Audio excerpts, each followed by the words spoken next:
You are about to witness a heartbreaking story. One so powerful, it might leave a tear rolling down your cheek within minutes. They say a father's love knows no bounds. But what happens when that love is tested? When the very monster he swore to protect his own child from turns out to be his own flesh and blood. This isn't just a story of revenge. It is a story of loss, of betrayal, and of a father pushed beyond the limits of reason. A brother's unforgivable crime and a father's darkest decision. Was it justice or was it murder? Let's uncover the truth together. But before we dive in, we need your support. Please help us reach monetization by subscribing to our channel. We are just a few subscriptions away. Like and share this video also to spread awareness. And thank you for being part of this journey. Now, let's begin. Mr. Ademola sat in silence, his clothes soaked in his own brother's blood. His hands were shaky, not from fear, but from the rage that had finally consumed him. He wasn't running and he wasn't hiding. He was just there, waiting for the police to take him away, waiting for justice to decide his fate. But in his heart, he had already made peace with one thing. His daughter would never have to fear that man again. You see, 2 years ago, life was very different for Mr. and Mrs. Ademola. Ademola was a devoted husband, a loving father, but everything changed when his wife was diagnosed with kidney failure. The constant visits, medical bills piling up from drugs and weekly dialysis. For those of you that have had someone suffer kidney failure, you would understand the trauma, the pain, but most importantly, the cost of running dialysis. Ademola's wife's issue was so bad that she went through dialysis twice a week. As God may have it, they found a donor, but sadly, there wasn't enough money to fly her to India for the transplant. Ademola fought so hard, he prayed, he did everything to save his lovely wife. But at the end, death won. And when he did, he didn't just take Ademola's wife. He took his peace, his happiness, and his sense of direction. In less than 2 months, Ademola's wife was buried. He practically buried her with his own hands. But what he didn't bury was the financial debt that followed after her demise. Sadly, bills don't stop grief, and neither does life. Life eventually must go on. Ademola had a little girl to raise, a future to protect. So he worked day and night. He took extra shifts. He barely slept. He barely ate, but it still wasn't enough.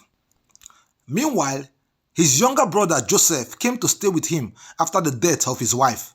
Though Joseph was jobless and struggling, but he was family. And family helps family, right? At least, that was what Ade believed. Joseph was fond of Maria and she him. They played together. They did everything together like they were siblings. To Ademola, this was all he needed at that time. He was relieved that someone was there to care for her while he worked. His little girl loved her uncle. She felt safe around him, or so he thought. And then, the night everything changed. That night, Ademola came back home. He was exhausted. He just wanted to eat, bathe, and sleep. But what he walked into shattered him. It destroyed his life for life. Maria was quiet. Too quiet. Something was wrong. She didn't rush to greet her dad as usual. No peck, nothing. She just stayed at her corner. Ademola went to her. Sitting at the edge, he knelt beside her, gently asking her, "Maria, what happened?" But she was mute. She couldn't respond. Then he notices blood stain on her dress. When with a small voice, Maria leaned forward into his ears and said, "Dad, Uncle Joseph put something in my body." Ademola couldn't believe his ears. His face changed. His breathing deepens. His heart began to race.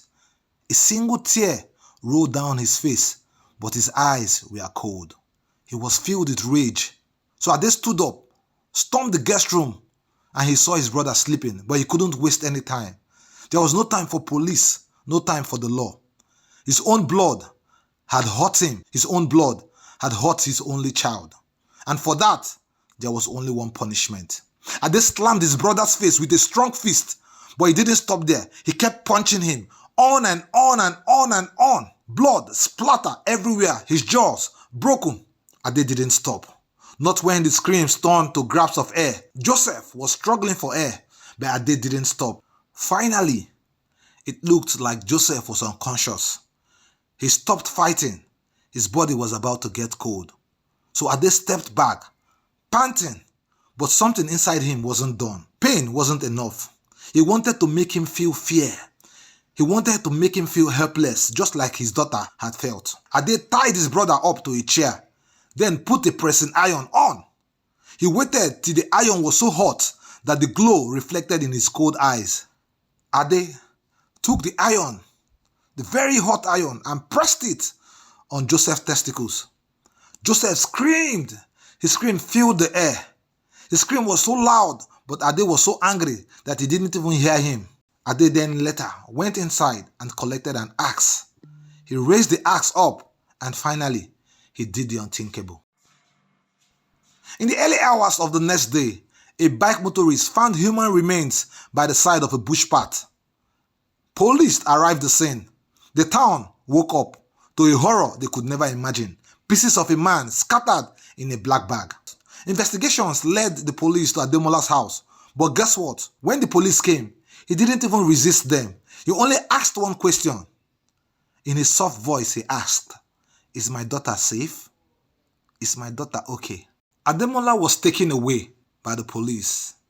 And finally, he was charged to court for first-degree murder. And eventually, he was found guilty of murder and 2 other charges. He was sentenced to life imprisonment. As the final verdict was read in court, the weight of tragedy hung heavy in the air.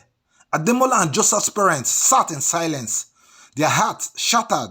In just a short time, they had lost not just one, but 2 sons, a daughter-in-law buried too soon, and now an innocent little girl left to grow up without the father who once swore to protect her. It was a moment no parents should ever have to endure, a moment soaked in pain, regret, and unanswered questions. But now I ask you, was this justice or was it murder? Did Maria truly get justice, or did Ademola? Or was this a loss with no real winners? If you were in his shoes, would you have done something differently? Let's talk in the comments. I want to hear your thoughts, please. But until then, stay safe and watchful.